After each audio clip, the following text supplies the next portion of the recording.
Our next speaker and panelist has a very interesting background. His name is Kieran Bourke. He's the managing director of Mobext in the United Kingdom. He initially trained in architecture, actually being drawn to the profession's ability to metamorphose people's lives in creative and positive ways. However, about 12 years ago, he realized that it was through mobile technology that he was going to have a greater transformative effect by launching the first ever mobile marketing agency in the UK. So our next panelist is Mr. Kieran Bourke. Let us welcome him on stage. So good morning. Welcome to Europe. Today I'm going to cover off mobile in Europe and take you through a journey I hope that you'll find interesting. So welcome. I wanted to start off with a comparison.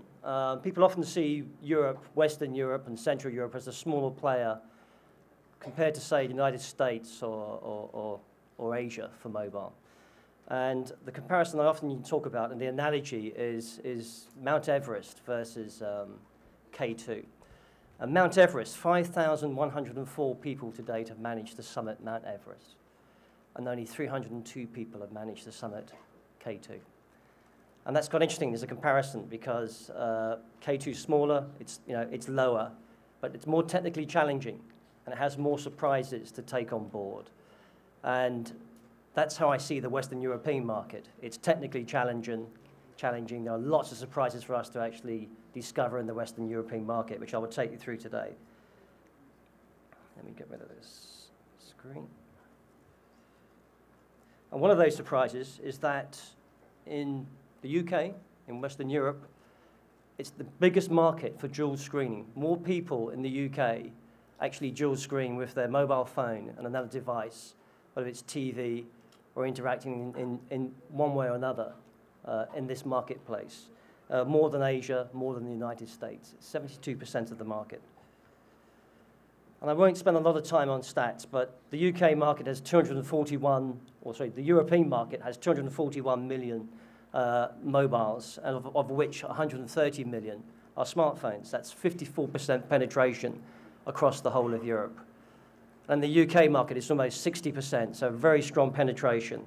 But those figures are not as important as the growth in mobile advertising. We've seen aggressive growth in mobile advertising, aggressive growth in mobile search. 3.6% of non-PC traffic is now coming from mobiles and devices. And we see that 25% of that market actually own a tablet. So a very aggressive market growth, lots of platforms to actually approach. And what trends are we seeing? And what do we expect to see? In Europe now, 4G LTE has been launched, so we expect to see mobile video become a significant part of the advertising solutions we offer to our clients, and that will actually probably take place in 12 months from now. HTML5, rich media advertising, is being adopted and used in many of our case studies. Retail has been significant in the European market. Retailers looking at the challenge of how do I actually bring people back to stores using mobile devices. Banking's interesting. People have grown up with now using their mobile phones for banking, and 20% of people in Europe now use their mobile phone to check their balance on their bank account. Social's been mentioned and growing at a great rate of knots, and apps, of course, are always important in every marketplace. So I wanted to start with one case study, and it's the world's most successful actual magazine for fashion, and it's Elle magazine. And Elle is the only magazine to actually have not lost market share and actually made revenue from newsstands in the last 5 years. So it's a very, very successful publication. But the challenge for Elle is how do we actually stay significant when we're a publisher, a worldwide publisher, in a market where people are turning more to tablets and are turning more to mobile devices. And they rely on their living from brands such as Dior to actually bring revenue via advertising. So they have to find solutions that actually keep those advertisers coming to the table and keep their publication significant in a changing world. And as Fuchs said, a very, very fast changing world. So what the solution they've brought to the table for Elle magazine has been put together by our Spanish office, Mobext in Spain. And they've used augmented reality. So they've enabled Elle to actually not only take their own content and use augmented reality to bring that alive on the page, but also to take key advertisers such as Tag Heuer or L'Oreal or Dior and enable those pages to actually become alive on a tablet or on a handset. Unfortunately, we don't have a web connection, so I won't show you this example. I'll show you some others as we go through. But augmented reality has become a key solution for this client and a way of actually keeping advertisers, with the publication and taking that further forward. A second case study I wanted to talk about was from our French office, and it was Orange, the mobile operator. And for them, again, Christmas time is a really significant time when people start buying mobile phones, start buying tablets. And it's very important to have a strong presence around that period. They're also associated with film, with sponsoring film, and with strong creativity. So they looked at rich media advertising and HTML5 as their solution and developed a campaign around a very famous, actually, game called Simon in France, in the French marketplace. And it was a very, very clever piece. In fact, Apple called it one of their best iAds they've ever run. So this HTML5-based advertising used small banners on mobile devices and tablets, which you clicked on. And then it brought you into this wonderful HTML5 advert. And on this advert, you could actually play a game or watch film content, of which Orange are strongly associated with. And it was phenomenally successful. The actual numbers are quite astounding for this. So we have 1.8 million unique visitors actually came to this particular advertisement. And the actual interaction numbers are very strong. We have 87,000 people played with the actual game, and 29,000 people played one of the video connections. So it's been phenomenal, a great success for them. And dwell time on that particular advertisement, on average, was 1 minute and 36 seconds. So you can see from the screen here, you can create very interesting animated characters and really bring it to life on a mobile phone device or on a tablet device, and enable your client to really have an immersive experience, that brand, a really deep immersive experience with the advertising. And we can see here how these animated characters really come alive on the page. I'll let that play out before I move on.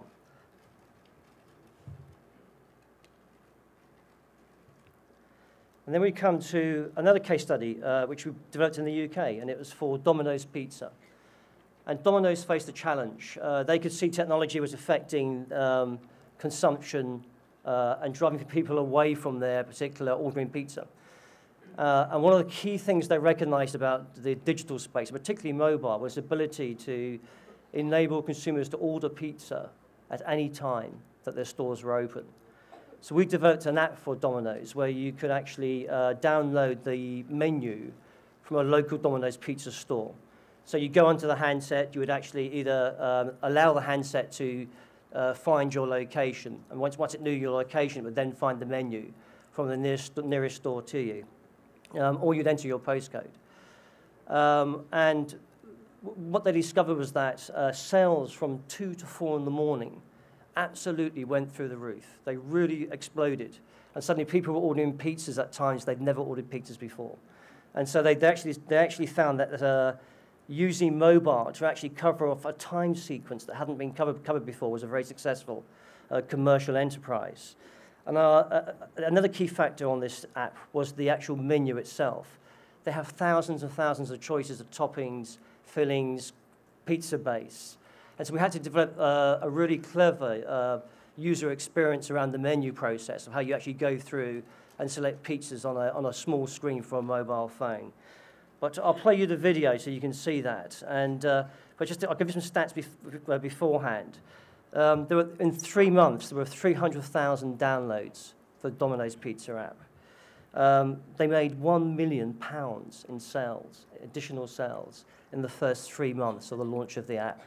And in 12 months, they made £10 million of new revenue after they launched the app. So it's a phenomenal success.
As you can see, the app also looked at loyalty. So we built a game into that app where you can actually, every time you bought pizza, you had a chance of winning coupons to actually redeem against your next purchase.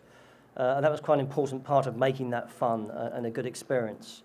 And since that, they then moved on and actually have now looked at Facebook and social media. And when you're ordering pizza via their Facebook app, actually your friends can see which flavor of pizza you've ordered. So really trying to drive peer-to-peer recommendations and choices of pizzas in the market. So those are just 3 examples in the Western European market where we actually looked at brand awareness and what we could do with brand awareness around augmented reality. And then looking at HTML5 and how we can actually drive deeper immersive experience through rich media advertising. And finally, apps and how we use apps to actually really drive purchase and desire for purchase. And I wanted to finish on just 3 examples that go back to my K2 example. And that is, I said the European market, we see things differently and we approach things differently in Europe. And I just saw these examples, if they come up. I was just looking at examples of lockers. And so here we have an example of a locker in Asia where people are using their mobile phones to go to a locker and actually unlock that with a mobile code. And you can actually use that we can also pass on that code to friends. So you can leave things in the locker and friends can come along. And this is actually in West Japan at the railway station. And then we get an example of that in the United States where Amazon have lockers in lots of locations. It's an ATM style where you can go and actually tap in a code and access that locker and collect your delivery from Amazon. And those to me are very logical, obvious solutions of lockers. And then we come to a Western European example. And what we have is we have lockers for your pet. And you can actually leave your pets in lockers as you go shopping in the shopping mall. And so it's a very different mindset to solving the problem. But it's still a locker and it's got a purpose. And so you take your pet along, you put him in the locker, you go and do your shopping, and then you come and collect your pet again as you come out. So on that note, I'm going to rest it, but you can see that European market is a big marketplace, a quirky one, and we always look for great creative solutions for mobile. Thank you very much. Thank you.